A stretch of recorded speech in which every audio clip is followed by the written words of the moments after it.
네, 준비한 말씀은요, 제가 강다니까 솔직하게 말씀드려야 되겠죠. 제가 한 2주 됐나요? 이렇게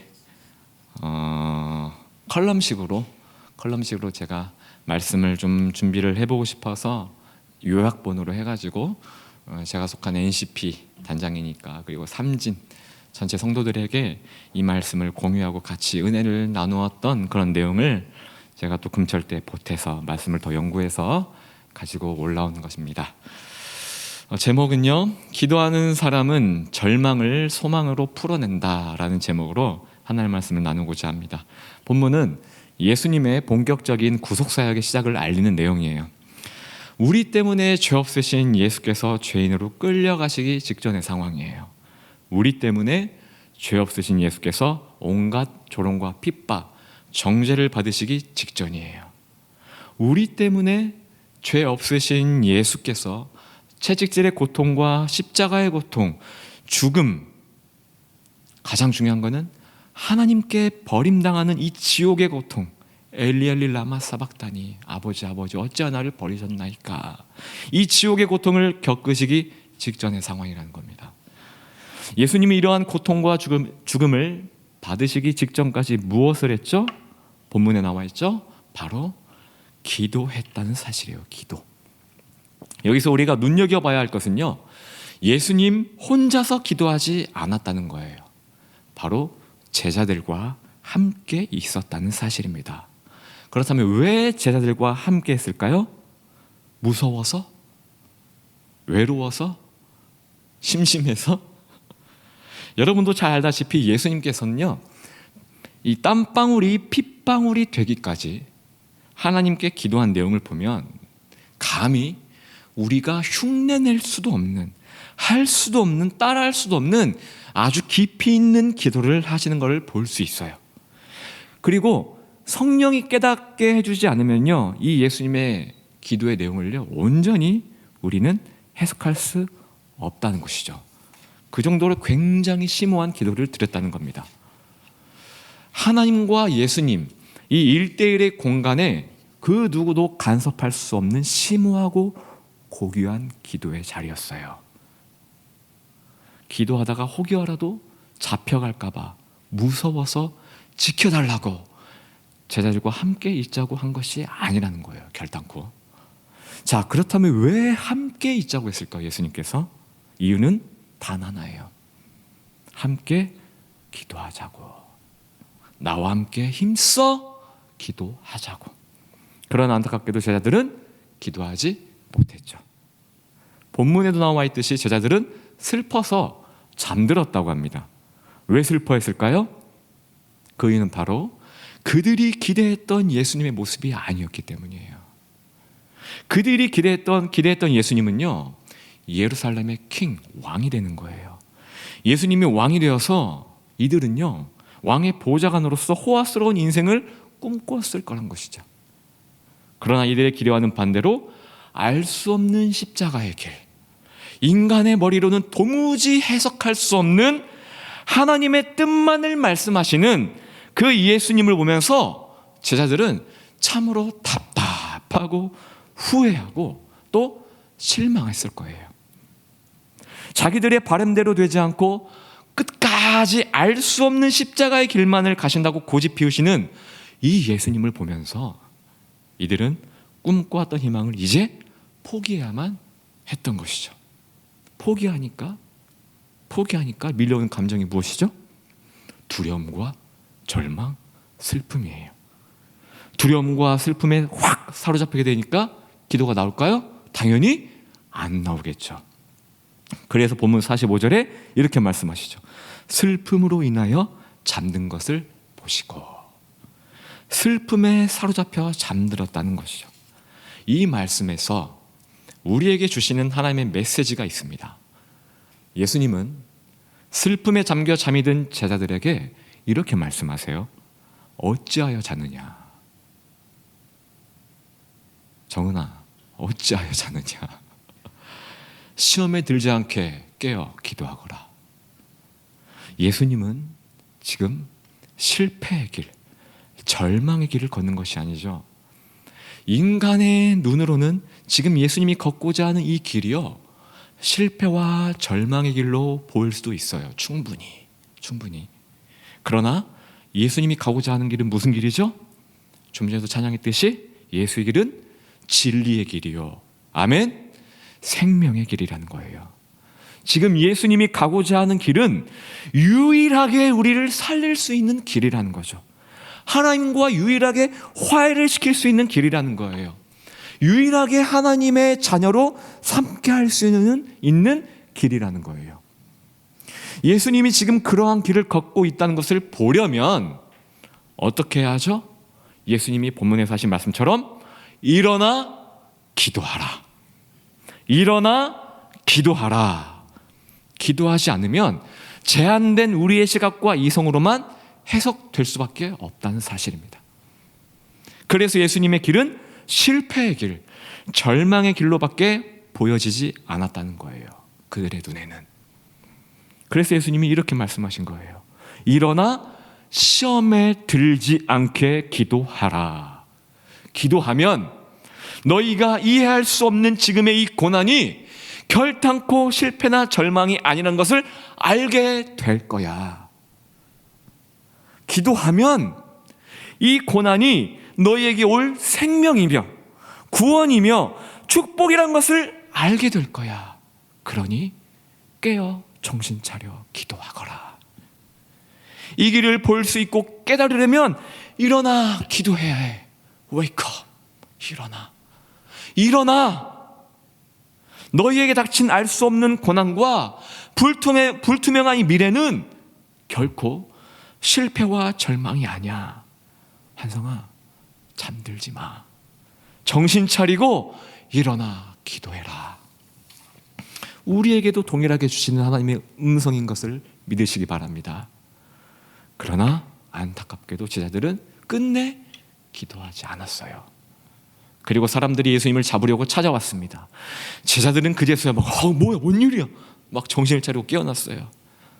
기도했다면, 예수님과 똑같이 기도했다면 예수님의 길을 이해했을 거예요. 그리고 사람들이 잡으러 왔을 때에도 모든 것이 하나님의 섭리이니 계획이니 모든 상황들을 순조로이 받아들였을 거예요. 예수님처럼. 그러나 기도하지 못하여 무지함에 빠진 이 제자들 어떻게 반응하죠? 감히 우리 예수님을 칼을 쫙 뽑아들고, 누가 그랬죠? 베드로가 귀때기를 쫙 자르잖아요. 칼을 뽑아들고 폭력으로 대응한다는 거예요. 폭력으로 강력하게 저항합니다. 인간의 자아로 하나님의 섭리 앞에, 고난 앞에 내 힘으로 강력하게 저항한다는 거예요. 그러나 그와 반대로 예수님은 모든 것을 다 받아들이시고 그들을 따라 나섭니다. 기도하지 못하여 무지함에 빠진 이 제자들의 눈에 예수님은 어떻게 보였을까요? 뭐지? 죽은 자를 살리셨잖아. 바다 위를 걸으신 분 아니야? 오병이어의 기적을 일으키셨잖아. 귀신을 이기신 분이잖아. 하나님이시라며, 하나님의 아들이시라며. 그런데 왜 지금 내 눈앞에 보이는 저 예수님, 왜 저렇게 아무런 저항 없이 그냥 끌려가신다고? 따라가신다고? 우리를 버려두고? 리얼리? 미쳐도 이거 단단히 미치신 거 아니야? 그래서 제자들이 결정한 게 무엇이죠? 저렇게 무기력하고 힘없는 지도자와 엮여버리면 내 목숨도 위험해질 게 뻔하니까 다 도망가 버리는 거예요. 자, 이 제자들의 모습이요, 어쩌면 저와 여러분들의 모습일 수 있다는 겁니다. 어찌 인생이 우리의 계획대로만 될까요? 아니죠. 우리의 바램대로만 된다면 얼마나 좋을까요? 살다 보면은 원치 않는 어려움이 찾아오기도 합니다. 그리고 계획이 없던 정말 불청객과 같은 고난이 불쑥 여러분의 삶에 비집고 들어올 때가 많아요. 특히 하나님께 범죄하지 않으면서 나름 신실하게 거룩하게 인생을 살아왔던 분들도 많습니다.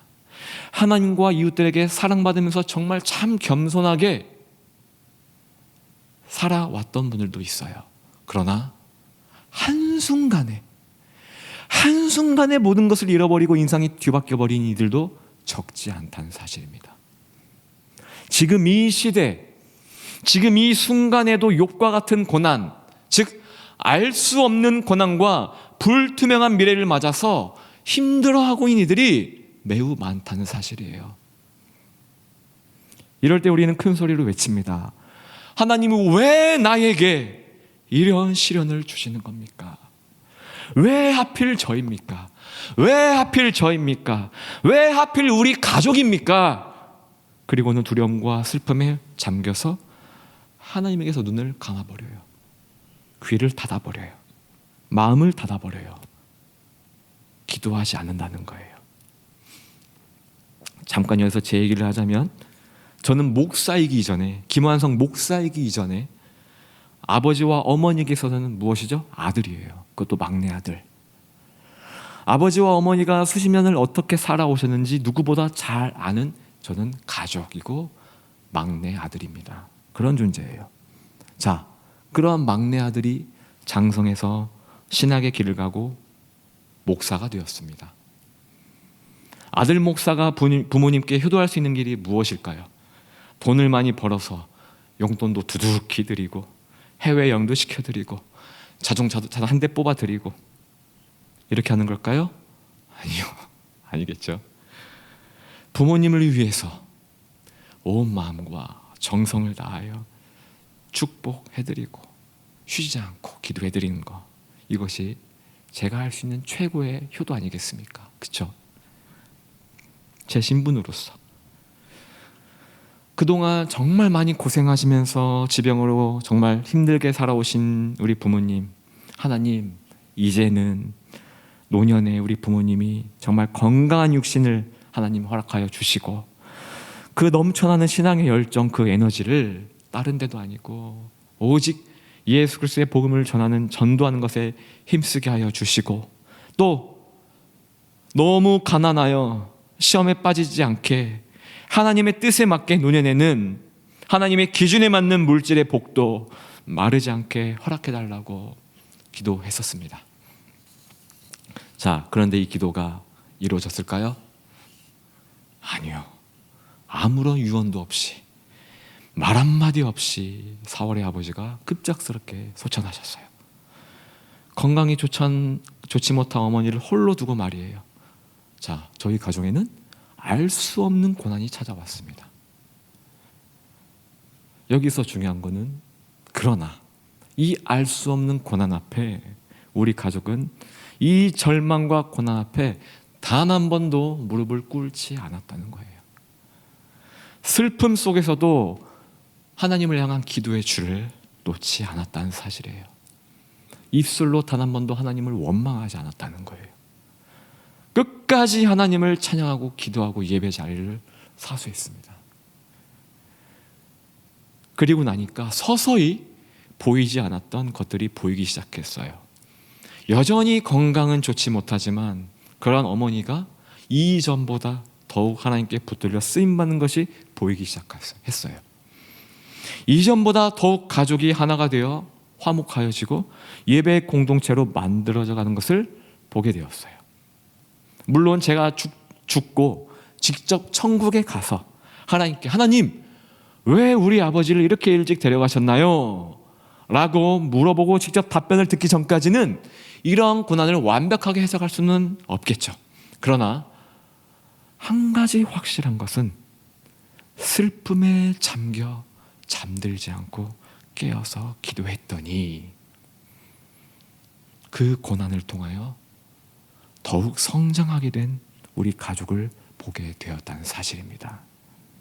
그 고난을 통하여 하나님께 붙들려 왕성하게 쓰임받는 우리의 가족을 보게 되었다는 사실이에요. 본문 46절에 어찌하여 자느냐, 어찌하여 자느냐, 이 예수님의 말씀 어찌하여 자느냐, 이것은 단지 육신적인 잠, 수면, 이 수면만을 말하는 것이 아니에요. 지금 내가 처한 어려움에서 오는 슬픔, 좌절, 낙심, 두려움, 이러한 것에 먹히게 되면 나의 영이 침체된다는 거예요. 눌린다는 거예요.